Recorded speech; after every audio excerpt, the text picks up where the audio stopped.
রাধে রাধে, জয় গৌর জয় নিতাই। আজকে মা শারদা মায়ের যে গল্পটি বলবো সেটি হচ্ছে বৃন্দাবনে। মা যখন বৃন্দাবনে গেছিলেন তখনকার কথা। এরপর মা বরাবর এই বেশেই থাকতেন। নিজের চোখে দেখলেন ঠাকুর রয়েছেন, কাজেই নিজেকে আর বিধবা ভাবেন কি করে। শুধু এইবারেই নয়, এরপর ঠাকুর আরো বহুবার মাকে দেখা দিয়েছেন। 5 দিন পর ভক্তেরা মাকে কাশীপুরে নিয়ে বলরাম বাবুর বাড়ি নিয়ে এলেন। ভুল বললাম, এখানটা বলরাম মন্দির না, বলরাম বাবুর বাড়িতে নিয়ে এলেন।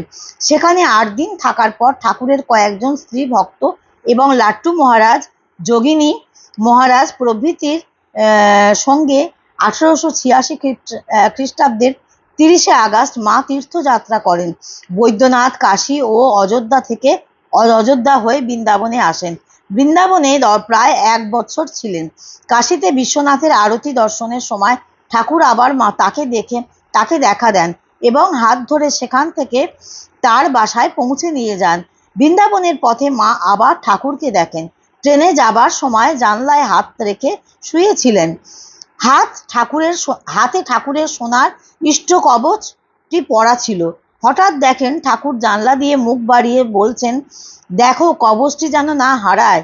মা তখনই সেটা খুলে বাক্সে রেখে দিলেন। ঠাকুরের দেহত্যাগের 4-5 দিন আগে মা সেটি পেয়েছিলেন। তখন থেকেই নিজের হাতে পরতেন। ঠাকুরকে বহুবার দেখলেন, তবু মা বৃন্দাবনে এসে বিরোহিনী রাধার মতো ব্যাকুল হয়ে কাঁদতেন। পরে ঠাকুর আবার দেখা দিলেন, বললেন, হ্যাঁ গো, তোমরা এত কাঁদছো কেন?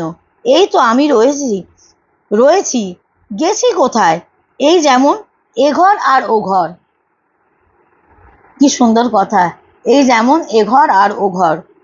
এরপর মা আনন্দে বালিকার মতো মন্দিরে মন্দিরে ঘুরে বেড়াতেন।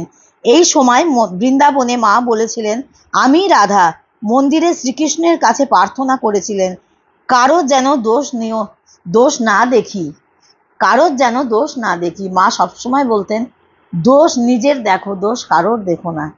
এটা মায়ের মানে মূল কথাই ছিলেন।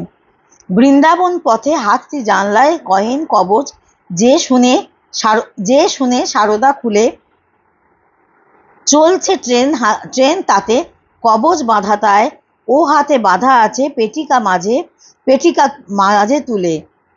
সারদা রেখেছেন, ঠাকুর দেখা দেন, চুরি যে যাবে এটি রাখিয়া দেন সেটি।